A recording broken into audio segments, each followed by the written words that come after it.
Hello everyone, good afternoon. কারণ এখন হয়ে গেছে বিকেল, আর আজকে আমরা ব্লগটা চালু করছি কোথা থেকে? সায়েন্স সিটি থেকে। এই যে আমরা আজকে চলে এসেছি হচ্ছে সায়েন্স সিটিতে একটুখানি ঘুরু করতে। শীতকাল, পরীক্ষা শেষ, তোমাদের দাদা ভাইয়ের প্রচণ্ড এখন কাজের চাপ, তো সেই কারণে হচ্ছে সে আসতে পারেনি। বাট তাই আমরা দুজনেই চলে এলাম, মা মেয়ে।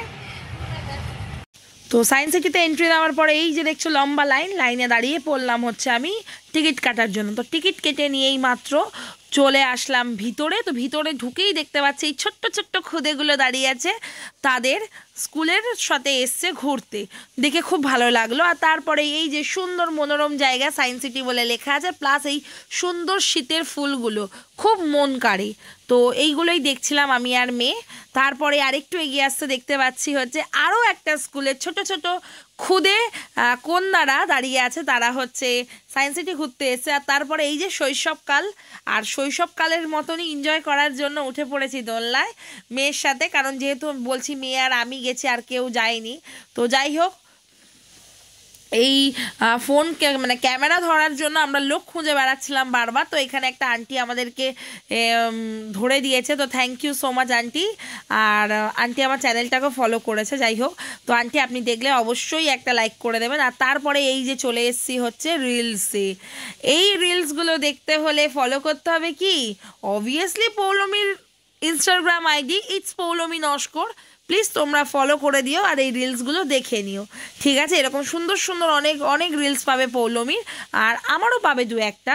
তারপরে এই যে দেখো, আমি একটুখানি বাগানের এই সুন্দর গাছগুলোর মধ্যে হাত দিয়ে রূপও দেখছিলাম। আর তারপরে এইদিকে চলে এসছে হচ্ছে টয় ট্রেন।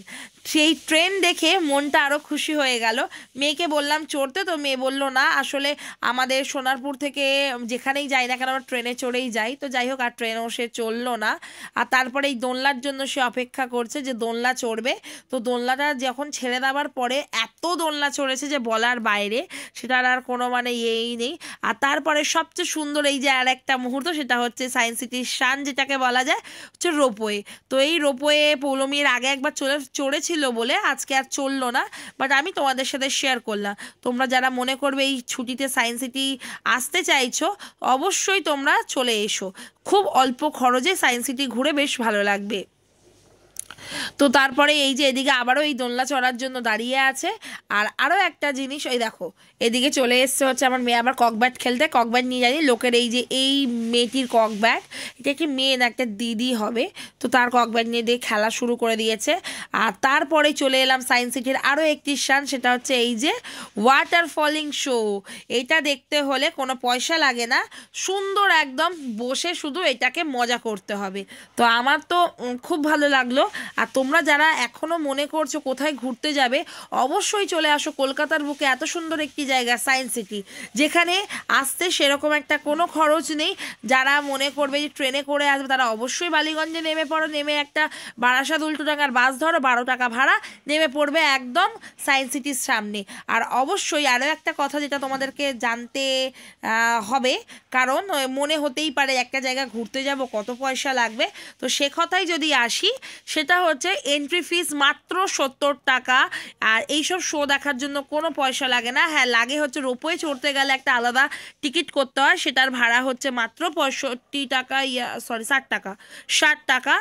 আর হচ্ছে তোমার হচ্ছে ওই ট্রেন চড়ার জন্য দিতে হয় 25 টাকা।